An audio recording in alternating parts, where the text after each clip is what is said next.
140 pada tanggal 7 mengadakan upacara wisuda bagi 170 pelajar yang juga berstatus sebagai pekerja migran di Center of Innovation Taipei. Hal yang sama juga merupakan hari ulang tahun keempat lembaga swadaya masyarakat yang membuka sekolah khusus bagi pekerja migran Indonesia di Taiwan.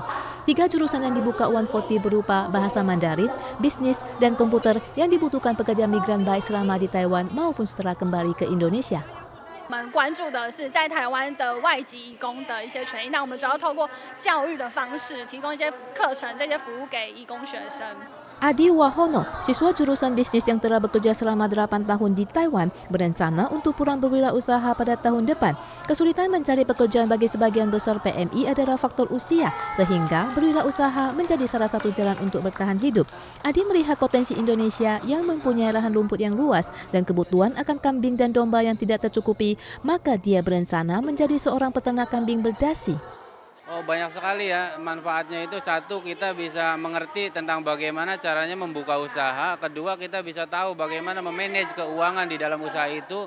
Ketiga, kita bisa tahu bagaimana caranya memasarkan produk-produk kita.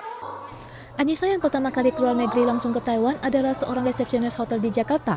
Anissa mengambil 2 jurusan sekaligus di sekolah 140, yakni bahasa Mandarin dan wirausaha karena dia berencana membuka kursus bahasa Mandarin kelak di Indonesia.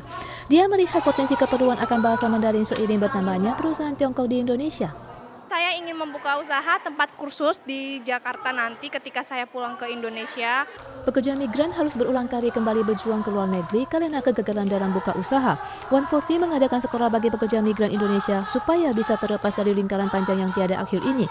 140 berencana mengirimkan 1000 paket buku bahasa Mandarin kepada pekerja migran yang tidak bisa hadir di sekolah karena faktor jarak dan waktu pada tahun depan. Tenda aksi mogok kerja telah dibongkar dan pramugari FAR boleh kembali bekerja setelah mengambil kembali 3 kartu identitas pada tanggal 7 siang. Rapat negosiasi ketiga yang berlangsung tanggal 6 telah mencapai kesepakatan mengakhiri aksi mogok selama 17 hari. 3 negosiasi formal dan 6 konsultasi informal telah dijalankan selama aksi mogok. Pihak pekerja tidak berhasil menaikkan anggaran biaya harian, namun pihak FAR telah menyetujui bonus layanan anggota kru penerbangan untuk tahun depan $300 Taiwan untuk rute pendek dan $500 Taiwan untuk rute lintas samudra. Selain itu, juga mengadakan penyesuaian rute. BR198 dan 2 rute penerbangan Tokyo lainnya diizinkan untuk tinggal semaram dari Oktober hingga Maret.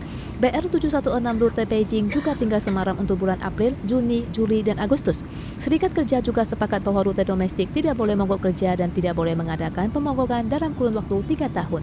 我们也承诺在未来3年，在一个有限度的情况下，跟公司开启一个新的劳资关系。员工的声音我们听到了，大家都很辛苦了，现在已经签了这个团体协约，那就赶快回来吧，我们重新为公司来打拼。 Kedua belah pihak juga sepakat untuk mengadakan interaksi antara pekerja dan pengupah di masa mendatang. Salah satunya adalah peninjauan jadwal setiap 6 bulan. Ketika pengakhiran aksi mogok selama 17 hari diumumkan, para awak penerbangan FAR berpelukan sambil menangis, kemudian meninggalkan sidik jari merah jambu pada kain hitam. Perjalanan aksi dari nol serikat kerja hingga pencapaian kesepakatan melalui mogok ini merupakan langkah baru dalam sejarah pemogokan kerja. Setelah pembatasan penggunaan sedotan sekali pakai pada 4 instansi besar, Administrasi Perlindungan Lingkungan EPA mengumumkan amandemen hukum pada bulan Mei tahun ini dan memberikan wewenang kepada pemerintah setempat untuk memberlakukan pembatasan secara ketat pada 8 instansi besar dengan tidak menyediakan peralatan makan sekali pakai dari bahan apapun. Pusat perbelanjaan, grosir, minimarket, dan restoran juga termasuk dalam 8 instansi besar. Ormas menunjukkan sebagian besar wilayah di luar kota Taipei dan New Taipei tidak ketat dalam menjalankan aturan. Oleh karena itu, berharap bisa mendapatkan kebijakan terpadu dari pusat untuk memandu dan merealisasikan kebijakan secara bertahap. EPA menjelaskan bahwa Uni Eropa telah mengumumkan proposal baru untuk pengurangan peralatan makan sekali pakai. Larangan penggunaan untuk total 10 alat makan sekali pakai seperti piring, sedotan akan diberlakukan tahun 2021. Prancis juga akan melakukan pelarangan pada tahun 2020. Konferensi lingkungan G20 yang diadakan Juni tahun ini juga membahas bahaya limbah plastik terhadap lingkungan. Konsensus yang dicapai untuk pertemuan kali ini adalah pembersihan plastik laut hingga nol sampah pada tahun 2050.